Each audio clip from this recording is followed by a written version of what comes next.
Le sentiment que j'ai, c'est que beaucoup de personnes ont envie de partager leur expérience. Je crois qu'il y a un véritable besoin en fait, d'entendre cette parole-là, de partage d'expérience. Souvent, on se retrouve confronté à des situations de discrimination, de racisme, de non-acceptation, mais sans pouvoir le partager avec d'autres. Et on peut avoir le sentiment qu'on vit quelque chose d'isolé.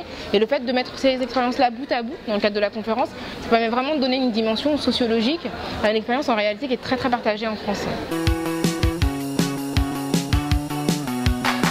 J'ai remarqué qu'il y avait une forte récurrence de personnes qui soit occupaient des professions libérales, soit étaient dans des métiers artistiques. Donc dans des endroits où finalement elles n'avaient pas de patron, où elles avaient un niveau d'acceptation de la différence qui était assez élevé, notamment dans les milieux artistiques.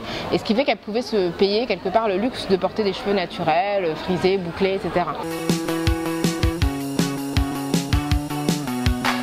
Georges Paul-Langevin, qui était ministre des Outre-mer au moment où je l'ai interviewé et qui est aussi avocate de profession, qui m'a expliqué qu'il est probable qu'il y ait des gens qui n'aient pas apprécié sa coiffure, mais étant donné qu'elle a été ministre, personne n'a jamais osé lui dire.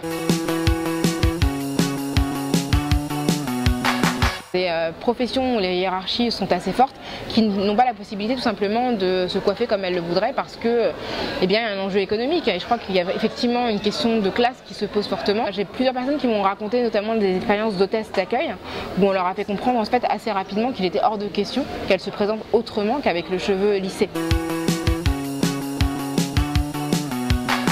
Quelque part, on pense aujourd'hui à une présentation professionnelle, mais en ne tenant compte que de la nature que peuvent avoir en fait les cheveux ou la couleur de peau, les traits physiques des personnes blanches. Et ça, ça montre la manière dont une grande partie de la population est encore invisibilisée et n'est pas considérée comme étant naturellement conforme à des canons professionnels. Le mouvement du retour vers les cheveux naturels est porté assez largement par des personnes assez jeunes qui ont la vingtaine. Aujourd'hui, effectivement, on a une génération qui est peut-être plus décomplexée par rapport à cela et qui se pose peut-être moins de questions sur la légitimité de sa présence en France et qui se dit, ben oui, on est chez nous et on peut être chez nous tel que l'on est, avec notre être, notre corps, notre chevelure, voilà, et qui n'a pas envie de se considérer uniquement sous le prisme du regard majoritaire.